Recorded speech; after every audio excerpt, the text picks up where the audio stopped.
Hey, it's Cody with Mtn Pursuit, back with another review. Remember, we're always in pursuit of the best gear. We take it out, we test it, we try it, and then we report to you guys on what we think about it. So today we have the 509 tactical helmet. I have the goggle on here at first. We'll talk a little bit about why in a second.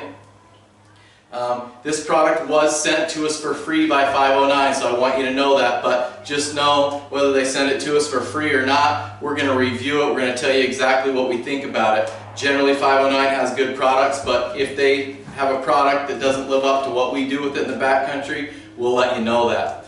So let's get started. First of all, as far as the aesthetics and the look and the cleanup of this thing, so I think it's a dang good looking helmet, especially for the money. I like the shape and kind of the profile of it, the bevel right here, and some people may not like this kind of drop down, but I think it's pretty cool looking. I think it'll grow on you as well. I got the white version. You know, I was a little bit concerned about it getting dirty, and it has gotten so far, but what I love about this texture is that it cleans up really, really well, much easier than I thought it was going to, so it exceeded my expectations in that way. And I had this goggle on here just because I think Goggle Fit is one of the most important parts of a helmet. And you know, obviously going with a 509 goggle and a 509 helmet, you would expect that to be a good fit, and it really, really is. It's a little bit tight on the face shield and the goggle right there, but that's probably a good thing on a really cold day. So I felt like it just couldn't be any better as far as that fit. Now we also have an aviator goggle that we tried in here, and I felt like it was too tight of a fit and it didn't fit really well, so keep that in mind. But this goggle fit really well with it. So next thing is, I'm going to take the goggle off for the rest of it. The next thing is kind of the fit and the feel of and comfort of the helmet. So this helmet is kind of like putting a pillow on. I was really, really impressed with how soft it was. Helmets have come a long way in that aspect. So this thing was extremely soft, and even after wearing it for a couple of days, it seems to hold that feel pretty well. So I'm impressed in that way. I can't really complain a lot about the way it feels on your head. Now this helmet, especially for the cost, is really, really light.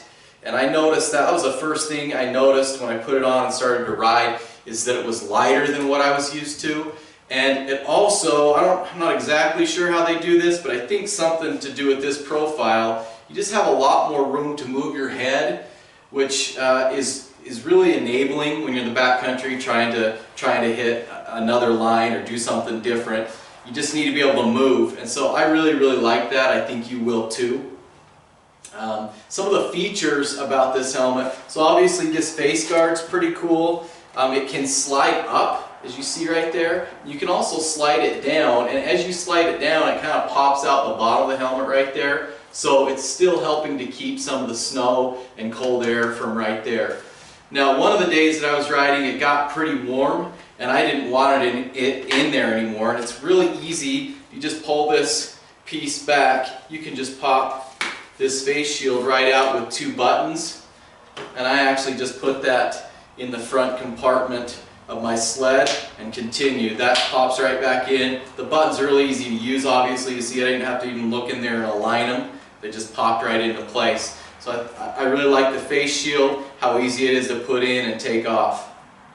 It's got vents, obviously up here like most helmets, got a vent there and a vent there. It's also got a couple of vents on the top right there to try to keep your forehead cool and keep some air flowing through your goggles. And then also on the back right here, it's got some vents as well.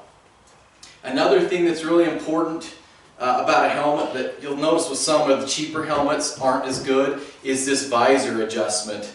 Especially, you know, when you hit into a tree or hit into something, it'll knock it a little bit, and you want to be able to trust that it didn't break it and that you can get it back the way you want it pretty easily. So I can loosen this thing and move it really quickly. No, I can't say a ton about durability yet because I don't know. I haven't hit too much stuff with this on yet, but you know, I've adjusted this a few times from the first time I got it. Different days, different sun angles and things, and it's really pretty easy to adjust.